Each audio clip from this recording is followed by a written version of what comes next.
Welcome to this explainer. Today we're diving into something absolutely mind-blowing. Newton's law of universal gravitation. Now, this isn't just some dusty old physics equation. It is literally the single, elegant mathematical principle that weaves our entire cosmos together.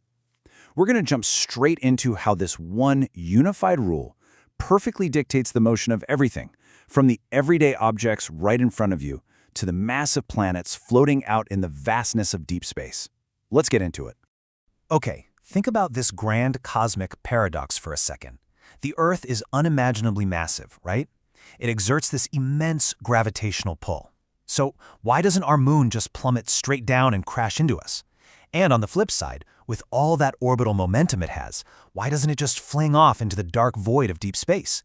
Instead, it just kind of hangs there, suspended in this delicate celestial balance. To understand this totally predictable yet seemingly impossible behavior of the moon, we really have to uncover the universal rule acting as our universe's invisible architect. You know, for centuries, people totally had this wrong. The old-school Aristotelian physics insisted that the earthly realm and the heavens operated under two completely different sets of laws. An apple falling from a tree in an orchard, that was viewed as a mundane, terrestrial event, fundamentally disconnected from the immaculate perfect orbits of the planets. But here is the monumental breakthrough.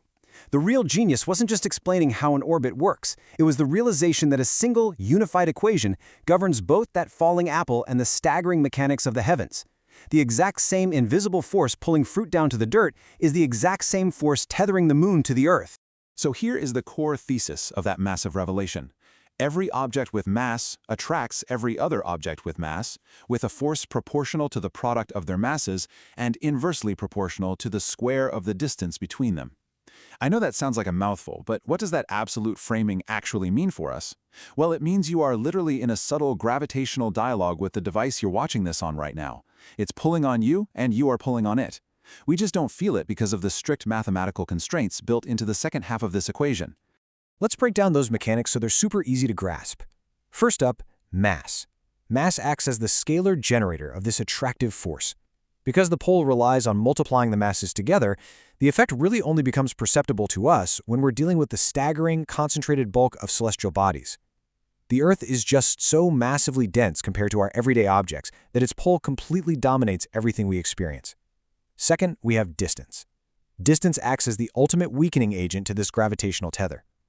As you move two objects further apart, the attraction between them fades. But it's exactly how that weakness scales that defines the entire architecture of space. And that brings us to the math, which is just brilliant. Gravitational pull drops with the square of the distance. So let's say you double the distance between two masses. You might think the attraction drops by half, right? Nope, it drops to a quarter. It doesn't just fade gradually, it dilutes rapidly across the three-dimensional geometry of space. This compounding weakness means the force falls off incredibly fast as objects move apart. If you were to move them 3 times further away, the pull would be 9 times weaker. This precise mathematical decay, this inverse square relationship, is exactly what dictates the spacing and orbital structure of our entire solar system. Let's actually apply this rapid drop-off directly to something like satellite telemetry. If we push a satellite out to twice its current orbital distance from Earth, that gravitational tether drops to just 25% of its original strength. Because the Earth is pulling on the satellite so much more weakly at that increased distance, the satellite requires far less centripetal force to maintain its trajectory.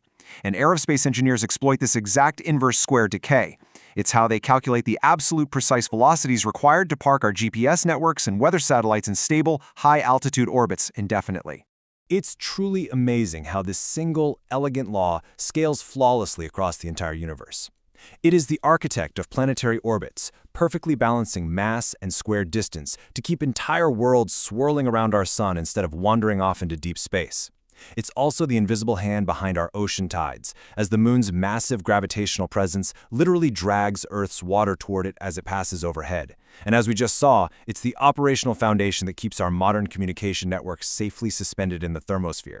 One unified equation, infinite cosmic applications.